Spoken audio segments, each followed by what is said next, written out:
I hope at the end of the day, all this will yield to positive results.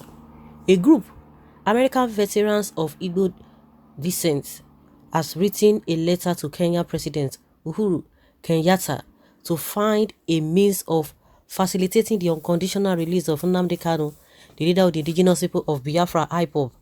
Avid expressed its displeasure with Kenyatta for abducting KANU and extraditing him to the Nigeria government for seeking liberation for his Igbo people.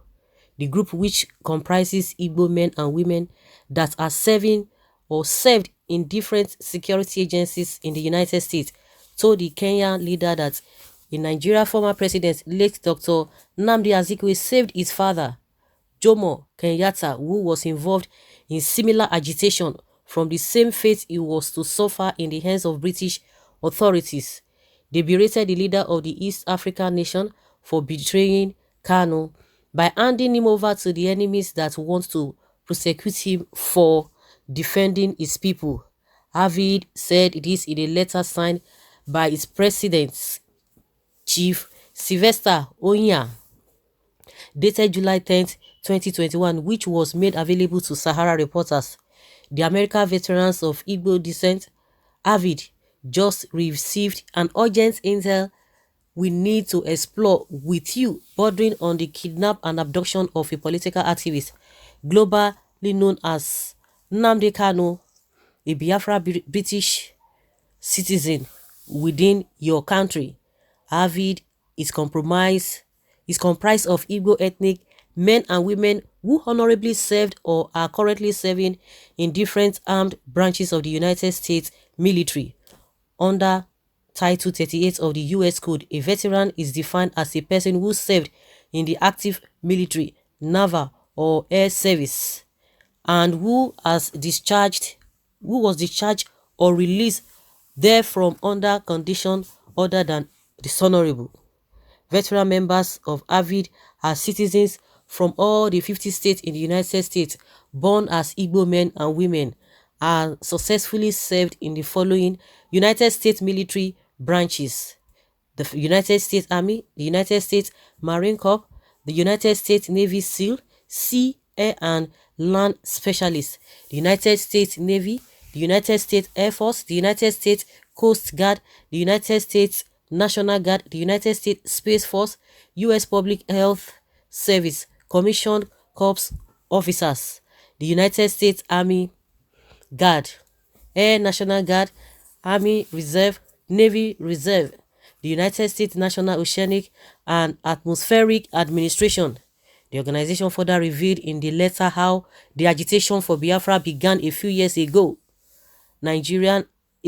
after Nigerian independence, and what has transpired now.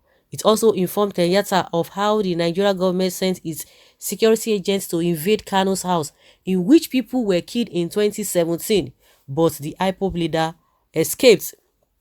The nation called Nigeria has never known peace since the amalgamation of the North and South by the British in 1914. You might be aware of the historic Biafran War, which lasted from 1967 to 1970. The war was a quest for self-determination for the Igbo people and attempted emancipation from Fulani terrorist Muslims. Statistically, 2.4 plus million Igbo children, women and defenseless men perished in that genocide. Because of the gruesome rape of young Igbo girls and married women, unprovoked killings, land grabbing, massacre, maiming by the Fulani men with no accountability, Eastern Nigeria men pillaged, slaughtered en masse within their indigenous ancestral land with no consequences, and grand plan by Nigeria Fulani Islamic-led jihadist government to violently eliminate all Igbo Judeo-Christian ethnic people and depopulate our ancestral land with Fulani Muslims. Nigeria government despicable acts of support for Boko Haram terrorists and Miyetti Allah Muslim Cattle Breeder Association of Nigeria, MAGBAN. This association is the leadership of Fulani terrorist groups disguising as cattle herders in Nigeria. A credible civil rights leader, Mazi Nnamdi Kanu, established the indigenous people of Biafra and a security outfit called Eastern Security Network to protect our people. Mazi Nnamdi Kanu has been a target for assassination by the Nigerian government. There has been the deployment of the army to his home to kill him on operation coded Operation Python Dance. His home was riddled with bullets. 25 young men were killed, but he miraculously escaped. We are therefore upset and saddened by your collusion with Nigerian terrorist government to abduct and kidnap an unarmed son and a liberation political activist who you should have protected and celebrated in support of democracy and freedom. The letter continued. The group went further to compare the fate of older Kenyatta, whom Azikiwe saved, and how younger Kenyatta decided to hand over Kanu to his enemy. A historical journey through memory lane shows that your father, President Jomo Kenyatta, was found guilty to be hanged by Britain because of his freedom agitation, same as Nnamdi Kanu, whom you betrayed. Dr. Nnamdi Azikiwe, the premier of Eastern Nigeria, used money from the Eastern regional government, hired local and international lawyers, came to Nairobi, Kenya, and pulled out the head of Jomo Kenyatta from the British Hanksmen News. There is a street and market named in honor of your father in Igbo land. Your father was accused of leading a terrorist organization called Mau Mau, just as Nnamdi Kanu, known whom you betrayed.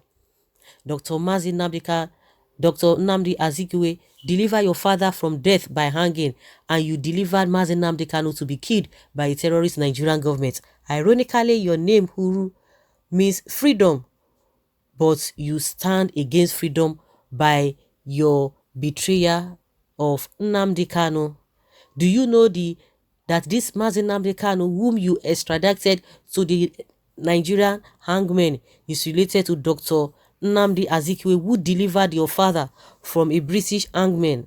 The letter further said, while closing, the group ordered the Kenya president to find way to correct its anomalies by making sure the pro-Biafra secessionist leader regained his freedom.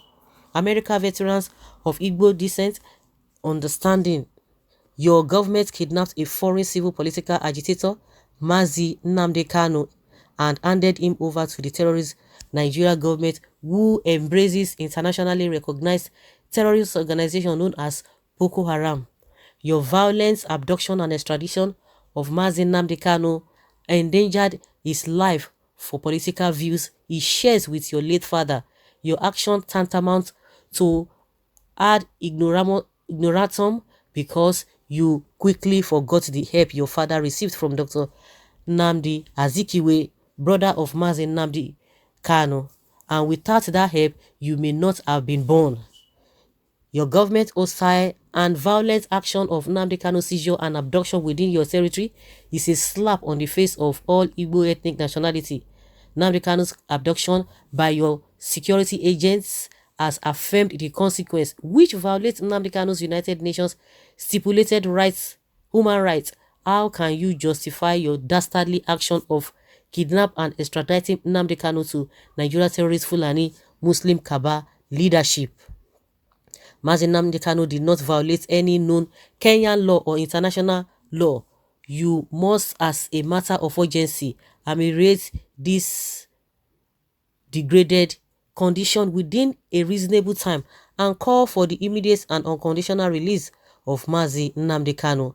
Thank you in advance for your esteemed response, consideration, and attention to this matter. God bless you and God bless the Kenyan people.